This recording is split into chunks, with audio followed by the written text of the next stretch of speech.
अस्सलाम वालेकुम फ्रेंड्स, आप देख रहे हैं अलमक्का टेक एंड बिजनेस हब। तो दोस्तों, हफ्ते के आगाज़ में ही यहाँ पर बीटीसी ने एक नए मोमेंटम का आगाज़ कर दिया और उसके साथ साथ हमने देखा कि मिडिल ईस्ट की टेंशन ने एक मरतबा फिर से नई करवट बदली, जिसकी यहाँ पर लहरें अब फिर से एक मरतबा दुनिया भर में फैल रही हैं।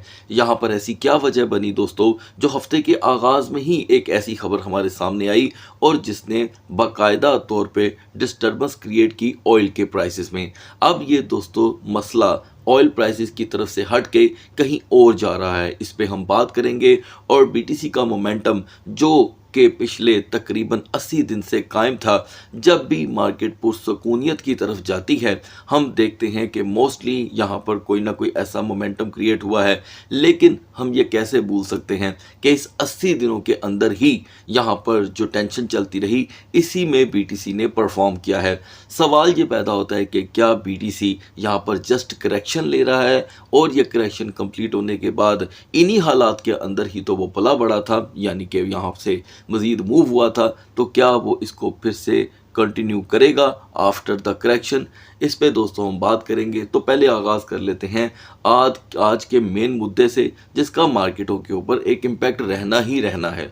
चलें दोस्तों, मिडिल ईस्ट में जो क्राइसिस यहाँ पे हमें थमते हुए दिखाई दे रहे थे, पहले तो उसको लेकर के पिछले तकरीबन 72 घंटों से एक ही हमें रिपीट में स्टेटमेंट देखने को मिल रही है कि ट्रंप चाहते हैं कि जल्द अज जल्द यहाँ पर जो पीस टॉक है वो फाइनलाइज हो जाए, क्योंकि क्लॉक जो है वो टिक कर रही है, यानी कि वक्त तेज़ी से गुजर रहा है। और इसी के साथ आज सुबह दोस्तों हमें एक और ख़बर मिली कि गल्फ़ में एक मरतबा फिर से कुछ ऐसा देखने को मिला, जहां पर इसे यूं समझ लें कि जो पीस टॉक थी या जो वक्ती तौर पे सीज़ फायर हुआ है, उसकी खिलाफ वर्जी कंसीडर किया जाता है।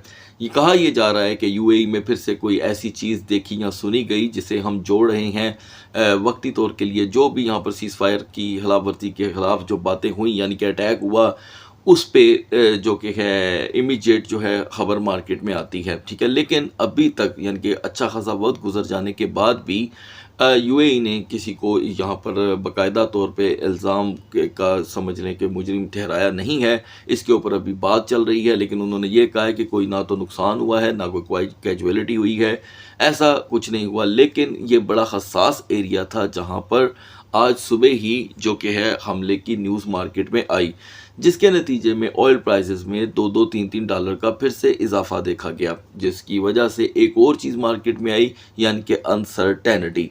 हालांकि बीटीसी अभी इस वक्त जो है वो बराह रास्त करेक्शन की तरफ लौटा हुआ है, यानी कि मार्केटें इस वक्त तेज़ी से करेक्शन ले रही हैं। और साथ साथ यहाँ पे केविन वॉश आज एक नॉर्मली यहाँ पर अपने हालात वाक़यात से लेकर एक छोटी मोटी स्पीच करेंगे, जिसका एफओएमसी के साथ दूर दूर तो कोई ताल्लुक़ नहीं है। किसी भी बड़ी मीटिंग से पहले पहले यहाँ पर दोस्तों एक्सपेक्टेड है कि जो केविन वॉश हैं वो जो यूएस की बैलेंस शीट है उसको मज़ीद यहाँ पर श्रिंक करने की कोशिश करेंगे, इसलिए कि किसी भी बड़े फ़ैसले के लिए या ना किसी फ़ैसले के लिए बेहतर होता है कि पहले से अपना रास्ता जो है वो क्लियर किया जाए। वॉश ने यहाँ पे कंफर्म किया है दोस्तों, सेनेट की मंजूरी के बाद, कि वो जर्म पोल को अपने साथ लेकर चलना चाहेंगे, क्योंकि अभी जर्म पोल का जो वर्क करने का टेन्योर है वो अभी कंटिन्यू रहेगा, ठीक है। और इसमें वो चाहेंगे कि मज़ीद जो मॉनिटरिंग पॉलिसी का जो स्टाइल है उसे हम थोड़ा सा पहले से इन्फ्लेशन के एतबार से बेटरमेंट की तरफ लेकर जाएं। आगे बढ़ने से पहले दोस्तों ये जान लेना बहुत ज़्यादा ज़रूरी है कि ऑयल प्राइसेस एक मरतबा फिर से जब मूव हुए हैं तो यहाँ पर एक मरतबा फिर से यील्ड को ख़तरात बढ़ रहे हैं। हालांकि हमने पिछले 3 दिन मुसलसल जो यूएस के यहाँ पर जो पाउंड्स वगैरह हैं उनकी वैल्यू को बढ़ते हुए देखा, लेकिन एक ऐसी न्यूज़ मार्केट में बिल्कुल तैयारी पकड़ रही है जिसका भी किसी को अंदाज़ा भी नहीं है। मैं चाहूँगा कि आप ज़रूर जाके गूगल कीजिएगा, यानी कि bank of Japan. Bank of Japan जो है दोस्तों, जो बहुत ही मुफ्त तरीन कर्जे दिया करता था, वो सारे मसले मसाइल देखकर यहाँ पर अपने फिर से एक मरतबा 25 बेस पॉइंट इंटरेस्ट बढ़ाने की बातें करने लग गया है, ठीक है। तो यहाँ पर हमें 2 चीज़ें क्लियर करनी होंगी। एक, अगर जापान ने इसी तरह ही अपना इंटरेस्ट रेट बढ़ाया तो जिन लोगों ने उनसे मुफ्त कर्जे लिए हुए थे, एक तो उनके कर्जा जाती में होगा इजाफा, क्योंकि उनको देना पड़ेगा एक्स्ट्रा इंटरेस्ट, क्योंकि उन्होंने जब कर्जा लिया था तो उनको पता था कि भाई हमें यहाँ पे इंटरेस्ट देना नहीं पड़ता। एक ये चीज़ होगी। ज़्यादातर कहा जाता है कि वो कर्ज लेने वाले लोग अमेरिका से ताल्लुक़ रखते हैं, ठीक है, और अगर उनको ये वापस करना पड़ा तो ज़ाहिरी बात है यूएस की मार्केटों से पैसा निकलेगा।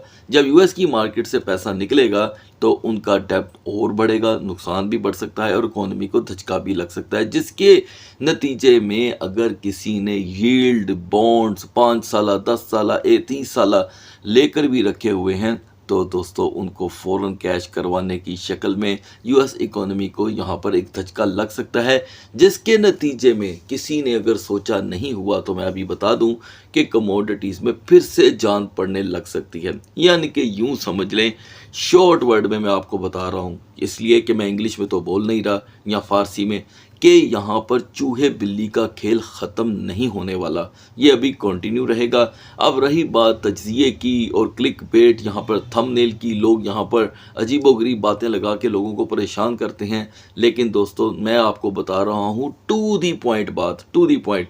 तो मैं चाहूँगा कि हमारी ऑडियंस बाकायदा तौर पर इस पर वर्क करे कि इवन के इंग्लैंड भी, यानी कि बाकायदा तौर पे यूनाइटेड किंगडम भी यहाँ पर इरादा रखता है कि अगर इन्फ्लेशन इसी तरह ही रही तो वो भी इंटरेस्ट रेट बढ़ाएगा और उनके पास भी यील्ड मौजूद हैं अमेरिका के। अब जिन लोगों को कल से परसों से 3 दिन से लग रहा है कि यहाँ पर उनके पास यील्ड मौजूद है और उनको प्रॉफिट मिलता रहेगा, हम ये बात सोच ही नहीं रहे कि अगर उन्होंने भी, अगर आज किसी को कमोडिटीज़ कैश करवानी पड़ रही है इन्फ्लेशन का सामना करने के लिए, तो दोस्तों यील्ड भी यहाँ पे कैश करवाने पड़ सकते हैं। अगर वो करवाने पड़ गए तो फिर वो कमोडिटीज़ जो आज गिर रही हैं उनके अंदर एक बड़ा इजाफा मुमकिन है, लेकिन आपने इस पे वर्क ज़रूर करना है, क्योंकि तमाम तज्ज़िया जो है वो सिर्फ आपकी मालूमात के लिए है, किसी भी सूरत कोई भी फाइनेंशियल एडवाइस नहीं है। अब बढ़ते हैं क्रिप्टो मार्केट की तरफ। मार्केट का मोमेंटम लो का है, इस बारे में दोस्तों मैं तकरीबन पिछले 7 दिन से मुसलसल बातें कर रहा था और सभी व्यूवर को तवज्जो दिलाने की कोशिश कर रहा था कि 75,000 अब की पॉइंट बन के सामने आ सकता है और आने को भी है, क्योंकि सुबह हमने 76,555 का लो देखा। कैपिटलाइजेशन में वाज़िया तौर पे कमी हुई है, डोमिनेंस जूं का तू है, स्ट्रॉन्ग है और यहाँ पर एक टोकन जो फंडामेंटल है हाइपर लिक्विड वो टॉप ट्रेंडिंग में देखने को मिल रहा है, क्योंकि आज मार्केट में जब हमने करेक्शन प्लस क्रैश देखा और क्योंकि सीएमई गैप भी परफॉर्म कर रहा है और करता रहेगा सेकंड ट्रेडिंग सेशन तक, इस दरमियान समझ लें हाइपर लिक्विड एक स्टील और लोहे की दीवार बन के खड़ा रहा।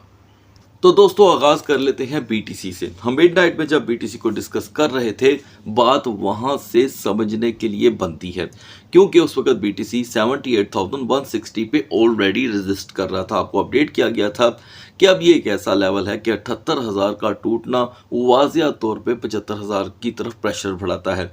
तो अर्ली मॉर्निंग में दोस्तों 76,555 का हमने लो देखा, अब जाकर के वहाँ पर एक सपोर्ट बनी है जो नाकारा है, ये देखें, क्योंकि बेरिश मोमेंटम यहाँ से स्टार्ट हुआ था 82 से, कहीं पे भी आपको स्ट्रॉन्ग बुलिश मारू बुजू कैंडल दिखाई नहीं दे रही, जस्ट लाइक दिस, ओके। तो जब सपोर्ट ही नहीं है तो एतबार की कमी रहेगी ही रहेगी। और अब क्योंकि सेफ जोन 79,500 की बहुत ही ज़्यादा दूर रह गई है, तो आपको नज़दीक तरीन सेफ जोन की तलाश होगी और वो है 78,000 से 78,500। ये देखें, अब मार्केट को हर सूरत अपने मजीद क्रैश को कंट्रोल करने के लिए 78,500 पे अपनी रेजिस्टेंस बनानी होगी, मतलब कि 2 कैंडल्स वो भी 4-4 घंटे की जो इसे मजीद क्रैश से बचा सकती हैं। अगर यहाँ पर ये सपोर्ट ज़्यादातर वैलिड नहीं रहती, एक्सपायर हो जाती है और सेकंड ट्रेडिंग सेशन स्टार्ट हो जाता है, तो बीटीसी का प्रेशर मतलब बिला जवाज, मतलब किसी वजह के बगैर भी प्रेशर सीधा 75,000 की तरफ जाएगा।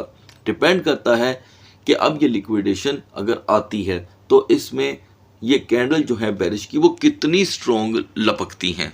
और बहुत ज़रूरी होगा कि बीटीसी आज के दिन 75,000 को सरवाइव करने की कोशिश करे, इसलिए कि अगर हमने फ्राइडे क्लोजिंग के बाद अगर वॉल्यूम नहीं देखा तो ये कोई बड़ी बात नहीं है। समटाइम पीर वाले दिन सीएमई गैप करेक्शन के बाद लाजमन कोई ना कोई रिकवरी देखने को मिल ही जाती है।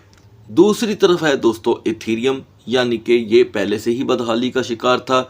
2382 के हाई के बाद ये जो इन दिनों का इसका हाई है, हालांकि मार्केट 28 फरवरी से मुसलसल संभल रही है, लेकिन 28 फरवरी से लेके आज 18 मई तक यानी कि तकरीबन 10 दिन बाद 3 माह हो जाएंगे, इथेरियम कोई ज़्यादा रेजिस्टेंस यहाँ पर क्रिएट नहीं कर पाया, और क्रिएट भी कर गया तो क्वार्टर हासिल करना दुश्वार रहा। आपको याद होगा मैंने आपको अपडेट किया था कि इस मार्केट के लिए क्वार्टर को सर्वाइव करना बड़ा ही मुश्किल होगा इथेरियम को लेकर। तो वही हुआ दोस्तों, हम ऐसे रिजेक्ट हुए कि कहीं पर कोई स्ट्रॉन्ग सपोर्ट ना थी। एक ये एरिया है, एक ये बहुत बड़ा एरिया है, और अब ये एरिया बन रहा है। तो उम्मीद की जा सकती है कि यहाँ पर इसका की पॉइंट 2020 से लेके 2050 ही है बस, जिसके बाद एक्स्ट्रा प्रेशर इथेरियम बर्दाश्त नहीं कर पाएगा। प्रेशर अभी यहीं तक ही है। 2120 से लेके 2145 के दरमियान अगर सपोर्ट बन भी जाती है तो अच्छा ये होगा कि इथेरियम हमें 2160 और 2170 का एक टेम्पररी टच एंड गो यानी कि रिजेक्शन के साथ एक रेजिस्टेंस वॉल्यूम दिखा सकता है, जिसके बाद इथेरियम की पोजीशन अभी भी स्ट्रॉन्ग कंसीडर नहीं की जा सकेगी। बढ़ते हैं आल्ट कॉइंस की तरफ। सो गाइज फाइनली यहाँ पर बीएनबी ने 640 की वो सपोर्ट दिखाई, जिसका मैं बार बार आपके साथ जिक्र कर रहा था, क्योंकि 650 की जो सपोर्ट थी वो एक्सपायर हो चुकी थी। आई डोंट नो कि आप में से किसी ने भी यहाँ पर इस चीज़ को गौर किया, क्योंकि 650 पे इन्हिसार जो था वो अब ख़त्म हो चुका था। और अर्ली मॉर्निंग में हमने देखा कि 636 से बाउंस लेकर के अब बीएनबी जो है वो दोस्तों तेज़ी से अपर लेवल पे आने की कोशिश कर रहा है। यानी कि वो दोस्त जिन्होंने 650 को ये मान लिया कि ये रिवर्सल प्रोवाइड करेगा, क्योंकि कैंडल चार्ट हमें यही चीज़ें बता रहा था, तो अभी भी सूरत हाल ख़त्म नहीं हुई। टेम्पररी अगर बाउंस हमें यहाँ पर देखने को मिलता भी है तो 643 से 645 की रेजिस्टेंस है, क्योंकि ऐसे मामलात में जहाँ पर प्राइजेस की करेक्शन और सेटलमेंट हो रही होती है वहाँ पर रेजिस्टेंस की रिकवरी को अचानक एक्सपेक्ट भी करना बेवकूफ़ी कंसिडर किया जाता है। लिहाजा वॉलेटिलिटी आज के दिन भी रहेगी और अगला पड़ाव 635 तक भी जा सकता है। इस दरमियान दोस्तों हमने देखा कि XRP ने फाइनली 1.36 का लो फ्राहम किया, हाई रहा 1.38 का। इसका प्रेशर अभी मज़ीद 1.35 की तरफ रह सकता है। अगर हम यहाँ पर बात करें सोलाना की, तो ये भी बहुत ही इंटरेस्टिंग हो चुका था। BNB के साथ साथ हम इसको पूरी कवरेज दे रहे थे। सोलाना की कल की स्ट्रगल नो डाउट बहुत ही ज़बरदस्त थी, लेकिन इसका प्रेशर 85.10 पे आना ही आना था। इवन के मिडनाइट में 86.34 पे अवेलेबल थे, और अभी हम मॉर्निंग में 83.30 से बाउंस लेकर के आए हैं अपर लेवल पे, और हमने 85.27 तक की रेजिस्टेंस देखी। ये रेजिस्टेंस सिर्फ इस सपोर्ट की समझने की वजह से है। अगर ये सपोर्ट यहाँ पर मज़ीद ब्रेक होती है तो और प्रेशर 82.50 की तरफ आएगा। ये वही पुरानी सपोर्टिंग है दोस्तों, जिनकी बेस पे सोलाना अपनी अगली सीढ़ी चढ़ के ब्रेकआउट की तरफ जा रहा था, जहाँ से नाकामी हुई है, यानी कि 97। अब जिस तरह सारी रेजिस्टेंस ये टॉप रेजिस्टेंस से गिरती चली जा रही है तो सपोर्ट कहीं मौजूद नहीं है, तो साफ पता चलता है कि जो नैरेटिव है वो नेगेटिव हो रहा है। BCH जो मिडनाइट में डिस्कस हुआ दोस्तों, उस वक्त इसकी रेजिस्टेंस थी करीब 416 से 17 के दरमियान, ठीक है, और जो इसकी सपोर्ट बन रही थी वो 411 के करीब थी, क्योंकि ये रोटेशन कल से जारी थी। आज मॉर्निंग में हमने देखा कि BCH ने 362 का एक बड़ा लो प्रोवाइड किया, यानी कि वाज़िया तौर पे इसकी लिक्विडेशन सबसे ज़्यादा इफ़ेक्ट हुई अदर टोकन की निस्बत। हालांकि बराह रास्त इतना कोई भी टोकन डैमेज नहीं हुआ इस क्रैश में जितना कि BCH इस वक्त दिखाई दे रहा है, और ये इसके लिए एक नेगेटिव माइंडसेट जो कि है सामने लेकर के आता है। लिहाजा ऐसा भी नहीं है कि BCH यहाँ से बाउंस ना ले, लेकिन फोकस इस वक्त 350 से 355 की तरफ तेज़ी से बढ़ रहा है, और एक अदद कोई भी सपोर्ट BCH को थोड़ी देर के लिए दोबारा 370 से 373 की तरफ टेम्पररी तौर पे लाने की कोशिश कर सकती है। क्रैश होती मार्केटों में अक्सर ZIC यानी कि ZEC का बिहेवियर जो है वो स्ट्रॉन्ग पाया जाता है, और उसने ऐसा फिर से एक मरतबा साबित किया। हम ऑलरेडी 524 और 514 के दरमियान रोटेट हो रहे थे। हमने अर्ली मॉर्निंग में एक दो बार हाई देखा 548 का, देन लो ऑफ 518, देन 543, और यहाँ पर इसकी स्ट्रगल ओवर नहीं हो रही। सपोर्ट इसके लिए BCH की Zcash की यहाँ पर दोस्तों 522 से लेके 520 की है, जिसको ब्रेक होने में टाइम भी लग सकता है, लेकिन अगर ये ब्रेक होती है तो अनएक्सपेक्टेड क्रैश अक्सर Zcash मार्केट में दिखाता रहा है। अपर लेवल पर रेजिस्टेंस सेकंड ट्रेडिंग सेशन तक स्लो रह सकती है। हाइपर लिक्विड के साथ या हाइपर लिक्विड के बाद अगर कोई मार्केट में समझ लें दीवार बन के खड़ा है तो वो है XMR। ज़रा सी भी इसके अंदर दोस्तों क्रैश की फीलिंग्स भी नहीं आई और हम देख रहे हैं कि XMR 382 से शार्पली बाउंस लेकर 386 तक रहा। हालांकि संडे के दिन 393 तक की इसकी रेजिस्टेंस मौजूद थी। हिस्ट्री हमें यहाँ पर अब बता रही है दोस्तों कि इसकी फ़िलहाल फ्रेश वीक, क्योंकि अभी तो ये हफ्ता स्टार्ट हुआ है, इसके अकॉर्डिंग इसकी सपोर्ट 378 से 380 ही रहेगी और रिकवरियां इस हफ्ते थोड़ी स्लो रह सकती हैं। व्यूवर्स डिमांड पर हम यहाँ पे बात करेंगे एवेक्स कॉइन को लेकर। अगर आप चाहते हैं कि आपके भी बतलाए गए टोकन को वीडियो में डिस्कस किया जाए तो जस्ट टोकन का नाम कमेंट सेक्शन में आप लिख सकते हैं। तो दोस्तों एवेक्स एक लंबे अरसे के बाद 10.45 से क्रैश होकर दोबारा अपने पुराने सपोर्ट लेवल पे आया है। मैं समझता हूँ इसे इग्नोर नहीं करना चाहिए। फिर भी 9.02 से लेकर 9.05 इसकी आज की सपोर्ट है जस्ट। वैसे तो इसकी स्ट्रॉन्गेस्ट सपोर्ट 8.60 की है। एनीवे यहाँ पर दो सपोर्टें बनी हैं 8 घंटे की, लेकिन उनमें एनर्जी मौजूद नहीं है। बावजूद इसके एवेक्स 9.18 से 9.24 तक की रिकवरी यहाँ पर शो कर सकता है विद रिजेक्शन के साथ। रिजेक्शन का एलिमेंट इसके साथ भी रहेगा। व्यूवर्स डिमांड पे दूसरा टोकन था दोस्तों टाओ। उसे भी मैंने यहाँ पर ऐड किया है जो मिड नाइट में ऑलरेडी 270 पे था। हालांकि मैंने मिड नाइट में इसे डिस्कस कर दिया था, लेकिन क्योंकि मैसेजेस ज़्यादा थे तो मैंने इसको इग्नोर नहीं किया। सपोर्ट आपको बताई गई थी कि 270 से रिजेक्ट होने के बाद प्रेशर 265 पर रहेगा। दोस्तों आप वाज़िया तौर पे स्क्रीन पे देख सकते हैं कि टाओ 256 का डिप लेकर अभी यहाँ पर एक सपोर्ट बना रहा है। यह सपोर्ट इसको बामुश्किल 264 265 की तरफ लेकर के आ सकती है और एक मरतबा फिर से टाओ एक बड़ा हाई 320 से लेकर 328 का लगाने के बाद तेज़ी से 250 और 253 की तरफ बढ़ रहा है। अब लास्ट में बात कर लेते हैं XAUT के बारे में दोस्तों, जो मिड नाइट में 4536 पे अवेलेबल था। आपको अपडेट किया गया था कि यहाँ पर इसका प्रेशर अगर 4500 की तरफ जाता है तो हम 4480 का लो देख सकते हैं। हमने दोस्तों early start of the market में ही 4478 का लो देखा है। बाज़िया तौर पे आप ये बाकायदा तौर पे लॉन्ग स्क्वीज की एक कैंडल देख सकते हैं। ठीक है जी।